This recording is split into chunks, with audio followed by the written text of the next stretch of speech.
years, she was America's top model. Now, Tyra Banks is at risk of becoming so last season.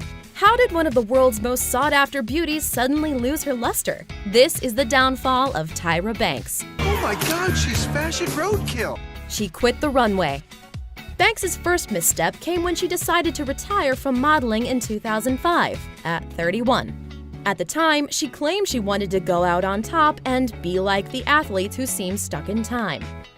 But nearly a decade into retirement, it seems unlikely that her dreams of Michael Jordan-style immortality will come true. Also unlikely, a return to the runway. Asked by Bravo's Andy Cohen whether she'd consider a Victoria's Secret Angels reunion show with Gisele Bundchen and Heidi Klum, she said, quote, "I don't know if I would, but whenever I see them, I feel like we have a connection, these angels, because we're like the OG original angels," end quote. Her talk show got canceled. After 5 seasons, Banks' talk show, appropriately titled Tyra, was canceled in May 2010. It featured a mix of female empowerment messages, sometimes messy monologues, and antics by the former model, all of which took a turn for the worse in later seasons. Banks and her team sought out drama-filled guests to boost sagging ratings. But the show's new personality made it look less like the Oprah Winfrey Show and more like Jerry Springer. Needless to say, the change in direction did not help Banks.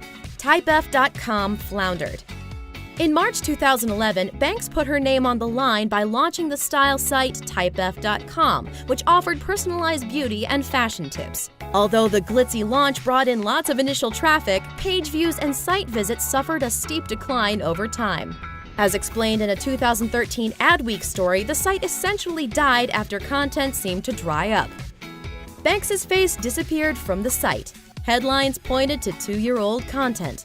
At the time this video was made, Banks' former site redirected to an ehow.com fashion and beauty page, and its social media accounts hadn't been updated in years. Oof. America's Next Top Model was axed. Need another sign that Banks' supermodel influence isn't what it used to be?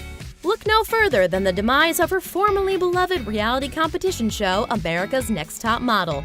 After 22 cycles, the catwalk competition was officially axed in December 2015. In its final seasons, the once popular show's ratings were on the decline. And frankly, so was the talent Top Model was attracting.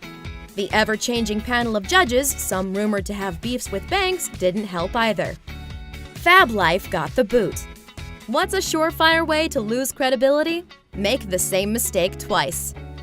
Such was the case when Banks' second failed talk show, Fab Life, ended in a fiery ratings disaster in January 2016.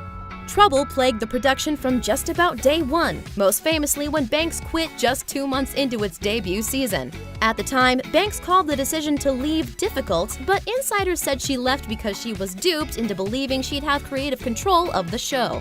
The cast didn't appear to stay in sync after Banks' exit, and the show soon folded. Unforgiving headlines also pitted Banks against co-host Chrissy Teigen, which added fuel to the theory that sometimes models just can't get along. She habitually quits projects. While quitting a high-profile show after 2 months may seem like a real head-scratcher, it's actually part of Banks' business MO. Speaking to the Wall Street Journal in 2015, Banks said she prefers to leave her projects right before things start to cool off. Having a sense of that hotness, but it's cooling a bit, but the outside doesn't know it yet. So it's before they know it, where you pivot and you look like a genius, like, oh my gosh, and then you also look very brave. Tyra Beauty's facade. Around the same time Fab Life debuted, Banks also launched a cosmetics line called Tyra Beauty. That business venture promised products for real women that would have consumers working that hallway like a runway while offering careers for true believers or beauty-tainers who wanted to try their hand at Avon-style direct sales. She earned points for giving her products names like Smack My Fat Lash and Ask for a Raise. But Reddit users busted Banks for using social media marketers to beef up Tyra Beauty's reviews. The press, meanwhile, had a field day with her claims that she went to Harvard Business School to prepare for launching the company. Turns out, Banks' Harvard experience adds up to a single non-degree certificate course. Welcome to Harvard. What's next for Tyra Banks? Obviously, a number of things haven't gone Banks' way over the last few years, but it hasn't been all lemons for her. Case in point, Banks and her boyfriend, Norwegian photographer Erik Asla, welcomed a son, York Banks Asla, in January 2016. "Of all the fashionable hats I wear, I love being a #mother the most," she posted on Instagram in May 2016. Banks will also star in a sequel to her hit Disney Channel movie Life Size. And given that Disney owns roughly half of Hollywood these days, that's a paycheck well worth cashing. In other words, Kiss my fat ass! thanks for watching. Subscribe to our YouTube channel to watch more videos like the one you just saw. And leave us a comment to let us know how you think Tyra can make a comeback.